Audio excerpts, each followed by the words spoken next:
Now we're going to take the same concept of this design that he illustrated for us in the site plan and switch the scale that we're drawing at.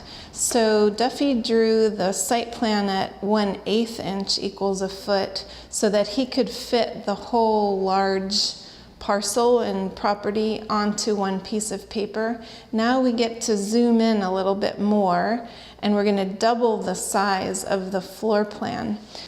I tend to draw maybe a little bit darker at the beginning than what he suggested, but essentially you want to now start developing what the interior space of the house might look like.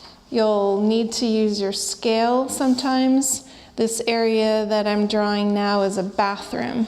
So for example, there, you certainly wouldn't want the bathroom to be any narrower than 5 feet. I want to hold on to our tools pretty tight because otherwise they can get a little bit crooked. The fun part with the floor plan is you get to start putting in some familiar things.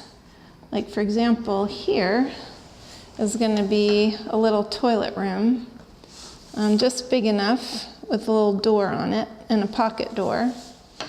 Over here we have a shower on the other side, and if you show a line about 2 feet out from the wall, that would work quite well for a sink. And you can just draw a little rectangle in the middle of that. So you can start to see how people live in the space in the floor plan. It was a little bit harder to see that before in the site plan, but in the floor plan, now's the time to start thinking about how could the furniture fit in here? How do you get from room to room? That kind of thing. And you can show some little side tables to, again, just give the drawing a sense of scale and a sense of how it would be used. This is a whole series of sliding doors.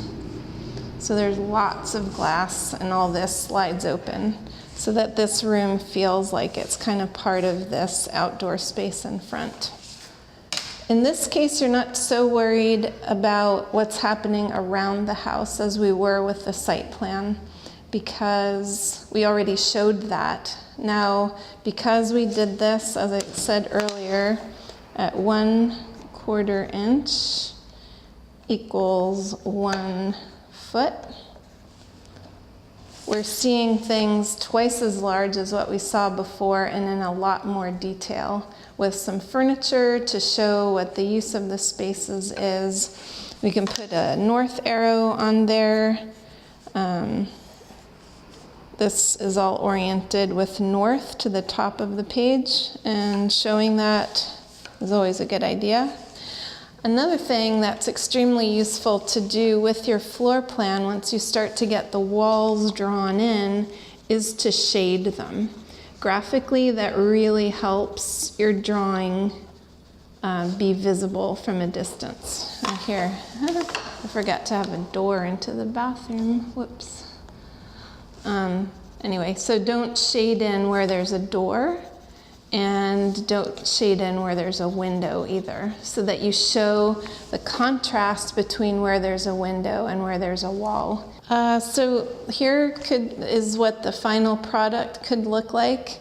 In addition to what I had already done, it's a good idea to have some notes that actually call out what some of these things are. Here we call out master bedroom, bath, bedroom, great room, for example. Here, now that the drawing is finished, we've got the stove shown and a sink, some storage and a refrigerator over there, closets and things.